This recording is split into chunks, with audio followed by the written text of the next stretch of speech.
Yes, I will see justice for Panna backwards. That's why many of us are here.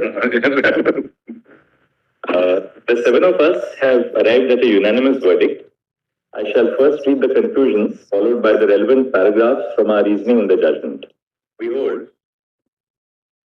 in the course of this judgment, while analyzing the reasoning of the majority and minority in PV Narasihma Rao, we have independently adjudicated on all aspects of the controversy, namely, whether by virtue of Articles 105 and 194 of the Constitution, a Member of Parliament or the Legislative Assembly, as the case may be, can claim immunity from prosecution on a charge of bribery in a criminal court. We disagree with and overrule the judgment of the majority on this aspect. Our conclusions are thus. 1. The doctrine of stare decisis is not an inflexible rule of law. A larger bench of this court may reconsider a previous decision in appropriate cases, bearing in mind the tests which have been formulated in the precedents of this court. The judgment of the majority in PV Narasihma Rao, which grants immunity from prosecution to a member of the legislature who has allegedly engaged in bribery for casting a vote or speaking, has wide ramifications on public interest, probity in public life, and parliamentary democracy. There is a grave danger of this court allowing an error to be perpetuated if the decision were not reconsidered. 2. Unlike the House of Commons in the UK, India does not have ancient and undoubted privileges which were vested after a struggle between Parliament and the King. Privileges in pre-independence India were governed by statute in the face of a reluctant colonial government. The statutory privilege transitioned to a constitutional privilege after the commencement of the Constitution. 3. Whether a claim to privilege in a particular case conforms to the parameters of the Constitution is amenable to judicial review. 4. An individual member of the legislature cannot assert a claim of privilege to seek immunity under Articles 105 and 194 from prosecution on a charge of bribery in connection with a vote or speech in the legislature. Such a claim to immunity fails to fulfill the twofold test that the claim is tethered to the collective functioning of the House and that it is necessary to the discharge of the essential duties of a legislator. 5. Articles 105 and 194 of the Constitution seek to sustain an environment in which debate and deliberation can take place within the legislature. This purpose is destroyed when a member is induced to vote or speak in a certain manner because of an act of bribery. 6. The expressions anything and any must be read in the context of the accompanying expressions in Articles 105.2 and 194.2. The words in respect of means arising out of or bearing a clear relation to and cannot be interpreted to mean anything which may be even have a remote connection with the speech or vote given. 7. Bribery is not rendered immune under Articles 105.2 and the corresponding provision of Article 194 because a member engaging in bribery commits a crime which is not essential to the casting of the vote or the ability to decide on how the vote should be cast. The same principle applies to bribery in connection with a speech in the House or a committee. 8. Corruption and bribery by members of the legislatures erode probity in public life. 9. The jurisdiction which is exercised by a competent court to prosecute a criminal offence and the authority of the House to take action for a breach of discipline in relation to the acceptance of a bribe by a member of the legislature exist in distinct spheres. The scope, purpose, and consequences of the court exercising jurisdiction in relation to a criminal offence and the authority of the House to discipline its members are different. 10. The potential of misuse against individual members of the legislature is neither enhanced nor diminished by recognizing the jurisdiction of the court to prosecute a member of the legislature who is alleged to have indulged in an act of bribery. 11. The offence of bribery is agnostic to the performance of the agreed action and crystallizes on the exchange of illegal gratification. It does not matter whether the vote is cast in the agreed direction or the vote is cast at all. The offence of bribery is complete at the point in time when the legislator accepts the bribe. And 12. The interpretation which has been placed on the issue in question in the judgment of the majority in PV Narasihma Rao results in a paradoxical outcome where a legislator is conferred with immunity when they accept a bribe and follow through by voting in the agreed direction. On the other hand, a legislator who agrees to accept a bribe but eventually decides to vote independently will be prosecuted. Such an interpretation is contrary to the text and purposes of Articles 105 and 194.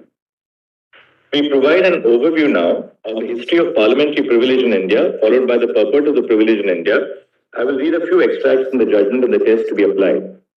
While some cherished freedoms exercised individually by members of the House, including the freedom of speech, have been undeniably understood to be essential to the functioning of the House as a whole, such exercises, such as damaging public property, I will read a few extracts from the judgment and the test to be applied.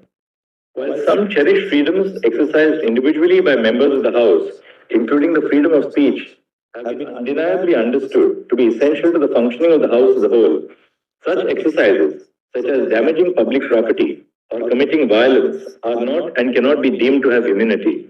The privileges and immunities enshrined in Articles 105 and 194 of the Constitution, with respect to Houses of Parliament and the legislatures, their members of the committees, respectively belong to the House collectively.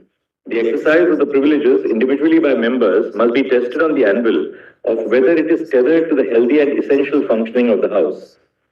The evolution of parliamentary privileges, as well as the jurisprudence of this court, established that members of the House, or indeed the House itself, cannot claim privileges which are not essentially related to their functioning. To give any privilege unconnected to the functioning of the Parliament or legislature, by necessity, is to create a class of citizens which enjoys unchecked exemption from ordinary application of the law. This was neither the intention of the Constitution nor the goal of vesting Parliament and legislatures with powers, privileges, and immunities. We therefore hold that the assertion of a privilege by an individual member of Parliament or legislature would be governed by a twofold test. First, the privilege claim has to be tethered to the collective functioning of the House, and second, its necessity must bear a functional relationship to the discharge of the essential duties of a legislator. We then proceed to apply the above exposition of law to the context of a legislator who receives a bribe to cast a vote or speak in a certain direction. We hold that bribery is not protected by parliamentary privilege for the following reasons. The words anything and any, when read with their respective operative words, mean that a member may claim immunity to say as they feel and vote in a direction that they desire on any matter before the House. These are absolutely outside the scope of interference by the courts. The wide meaning of anything and any, read with their companion words, connotes actions of speech or voting inside the House or committee which are absolute.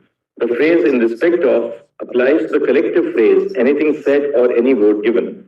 The words in respect of means arising out of or bearing a clear relation to. This may not be overbroad or be interpreted to mean anything which may have even a remote connection with the speech or vote given. We therefore cannot concur with the majority judgment in PV Narasihma Rao. The purpose and object for which the Constitution stipulates powers, privileges, and immunity in Parliament must be borne in mind. Privileges are essentially related to the House collectively and necessary for its functioning. Hence, the phrase in respect of must have a meaning consistent with the purpose of privileges and immunities. Articles 105 and 194 of the Constitution seek to create a fearless atmosphere in which debate, deliberations, and exchange of ideas can take place within the Houses of Parliament and the state legislatures. For this exercise to be meaningful, members and persons who have a right to speak before the House or any committee must be free from fear or favor induced into them by a third party. Members of the legislature and persons involved in the work of the committees of the legislature must be able to exercise their free will and conscience to enrich the functionings of the House. This is exactly what is taken away when a member is induced to vote in a certain way, not because of their belief or position on an issue, but because of a bribe taken by the member. Corruption and bribery of members of the legislature erode the foundation of Indian parliamentary democracy. It is destructive of the aspirational and deliberative ideals of the Constitution and creates a polity which deprives citizens of a responsible, responsive, and representative democracy. Under Section 7 of the PC Act, the mere obtaining, accepting, or attempting to obtain an undue advantage with the intention to act or forbear from acting in a certain way is sufficient to complete the offense. It is not necessary that the act for which the bribe is given be actually performed. The first explanation to the provision further strengthens such an interpretation when it expressly states that the obtaining, accepting, or attempting to obtain an undue advantage shall itself constitute an offense, even if the performance of a public duty by a public servant has not been improper. Therefore, the offense of a public servant, being bribed, is respect to receiving or agreeing to receive the undue advantage, and not the actual performance of the act for which the undue advantage is obtained. Indeed, to read Articles 105.2 and 194.2 in the manner proposed in the majority judgment results in a paradoxical outcome. Such an interpretation results in a situation where a legislator is rewarded with immunity when they accept a bribe and follow through by voting in the agreed direction. On the other hand, a legislator who agrees to accept a bribe but may eventually decide to vote independently will be prosecuted. Such an interpretation belies not only the text of Articles 105 and 194, but also the purpose of conferring parliamentary privileges on members of the legislature. Finally, before concluding, we hold that elections to the Rajya Sabha fall within the remit of Article 194(2). We hold, distinct from the marginal note, in the text of the provision, there is a conscious use of the term legislature instead of the House of Legislature at appropriate places. It is evident from the drafting of the provision that the two terms have not been used interchangeably. The first limb of Article 194(2) pertains to anything said or any vote given by him in the legislature or any committee thereof. However, in the second limb, the phrase used is in respect of the publication by or under the authority of a house of such a legislature of any report, paper, votes or proceedings. There is a clear departure from the term legislature, which is used in the first limb, to use the term house of such legislature in the second limb of the provision. It is clear, therefore, that the provision creates a distinction between the legislature as a whole in the first limb and the house of the same legislature in the second limb. The elections to the Rajya Sabha conducted under Article 80, as referred to above, may also take place when the House is not in session, as seats may fall vacant when the Legislative Assembly of the state is not in session. However, the elections remain a part of the functioning of the legislature and take place within the presence of the Legislative Assembly.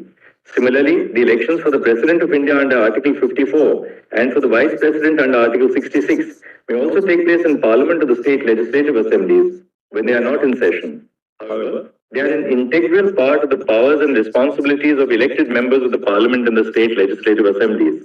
The vote for such elections is given in the legislature or Parliament, which is sufficient to invoke the protection of the first limb of Articles 105(2) and 194(2).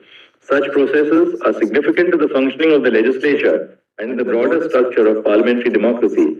There appears to be no restriction, either in the text of Article 105(2) or Article 194(2), which pushes such elections outside of the protection provided by the provisions.